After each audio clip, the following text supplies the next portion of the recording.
Ciao a tutti, bentornati sul mio canale, benvenuti in un nuovissimo video. Oggi vi voglio proporre una ricetta tipicamente toscana, perché viene fatta con un particolare tipo di aglio che nasce solo in una determinata zona della Toscana, che è la Val di Chiana. Oggi facciamo i pisci all'aglione. È una ricetta semplicissima con pochissimi ingredienti. Come sempre vi invito ad iscrivervi al canale, mettermi like e scrivermi dei commenti. Se potete fatemi pubblicità. Quindi se siamo pronti, pinza e andiamo a cucinare.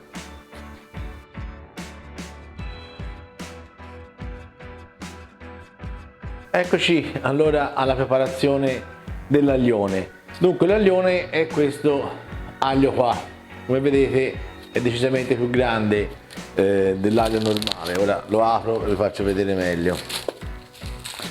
Praticamente questo è uno spicchio dell'aglione e questo è uno spicchio di aglio normale. La differenza è abbastanza evidente, no? Allora, l'aglione si trova principalmente nella zona della Val di Chiana, provincia d'Arezzo, in Toscana, e questo è ancora più grande di spicchi. Non ha i problemi dell'aglio normale, quindi non torna a gola, non rimane il sapore in bocca, però ha tutte le sue proprietà, per cui quando lo troviamo cerchiamo sempre di utilizzarlo.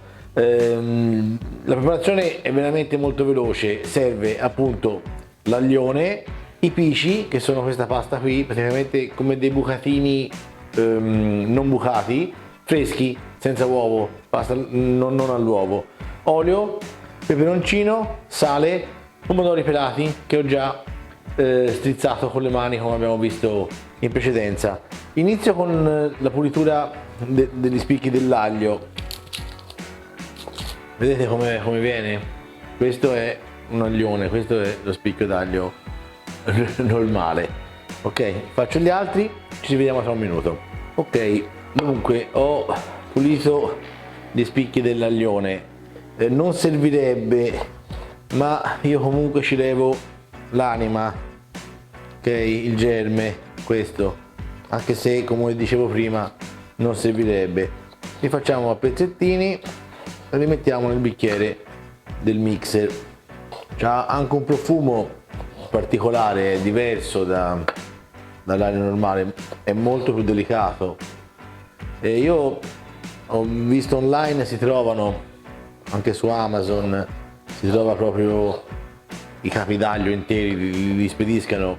I prezzi sono un po' alti, però se volete togliervi la curiosità, insomma, di assaggiarlo, potete anche valutare di prenderli, tanto con un capo d'aglio anche da due etti e mezzo, insomma ci si fa la pasta per 8-10 persone.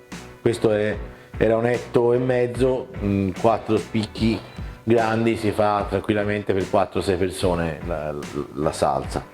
Ok, mentre pulisco l'ultimo ringrazio Neda e Paolo che mi hanno procurato l'aglione per questa ricetta. A questo punto dobbiamo semplicemente metterci un pochino di sale grosso, solo perché aiuti a tritare, e un bel po' di olio. Allora proviamo con questo, poi se mai si aggiunge prendo il mixer e inizio a frullare.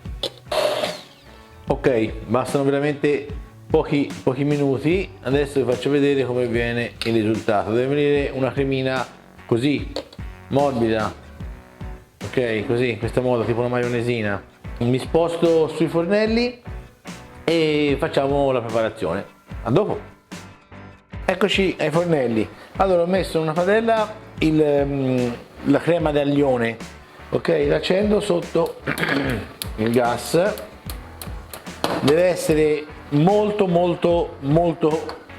dolce il gas, perché non deve prendere colore, non si deve soffriggere l'aglione. Ci aggiungo un gocciolino d'olio, già che ce l'ho in mano lo metto un gocciolino anche nell'acqua che sta bollendo, perché i pisci sono pasta fresca, quindi mi evitano che si incollino, che rimangano insieme durante la cottura. Mentre lui si scalda volevo parlarvi un attimo dei pisci. I pisci vengono preparati con una tecnica particolare, vengono fatti allungare a mano con dei movimenti, insomma, apposta. Sono complicati da fare, un po' lunghi, io li compro sempre già fatti. Se invece volete vedermi cimentare in questa operazione, magari non so, se si arriva a 100 like in questo video, vi prometto che faccio i pisci fatti in casa. Allora, mentre lui si scalda, semplicemente lo facciamo un po' sciogliere nell'olio. Allora, appena prende appena calore, ci aggiungo i peperoncini. Ora ne aggiungo uno dei due che mi sono preparato per il momento, che non so il loro grado di piccantezza. Questi qui secchi, qualcuno non sa di nulla, qualcuno sembra l'inferno. Ok, continuiamo a farlo scaldare. Se vedete che si attacca sul fondo, lo staccate con l'aiuto del mestolo di legno o di una spatolina, insomma quello che stiate, qualsiasi cosa stiate utilizzando. Okay. Se manca olio, eventualmente lo aggiungiamo. Io un gocciolino ce l'aggiungo. Allora, ne aggiungo un po' anche nei pelati. Come detto, prima li ho rotti a mano, ho levato 2 o 3 torzolini che ho trovato, una pellicina, ci metto un pochino di sale e li mescolo. A questo punto, madonna che profumo, lui sta continuando a cuocere. Allora, per evitare appunto che si attacchi, ci metto un gocciolino di acqua di cottura, meglio in questo caso è solo acqua calda. Perfetto, e lo facciamo stemperare. Perfetto. Allora, adesso comincia a prendere calore, comincia a fare il fumo, cambia leggermente l'odore, senza che sappia di soffritto, ci aggiungo i pomodori. Ok, pulisco con un gocciolino di acqua anche la ciotola dei pomodori. Allora, adesso possiamo permetterci di alzare appena la fiamma e dobbiamo incorporare il tutto.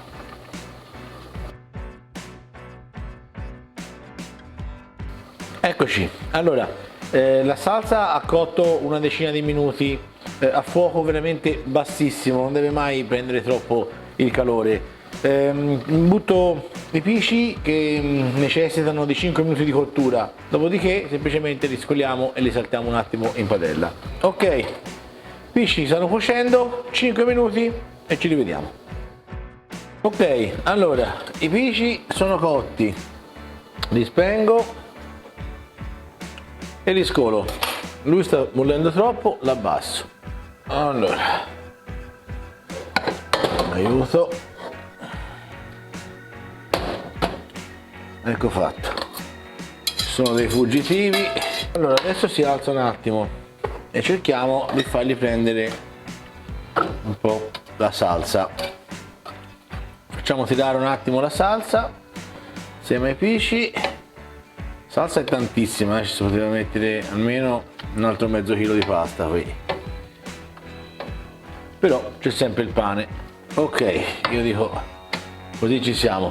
Recupero un piatto e facciamo l'assaggio. Il profumo è incredibile, incredibile, è di aglio ma molto delicato, come appunto vi dicevo prima. Dunque, il colore è così, un po' chiaro ovviamente perché tutto quel giallo dell'aglio ha smorzato un attimo il rosso del pomodoro. Io la faccio così, se vi piacesse un pochino più rossa basta aggiungere un cucchiaio di concentrato. Allora, anche se bruciano non resisto, provo a sentire come sono venuti. Guardate che bellezza, no, ma il profumo che è incredibile.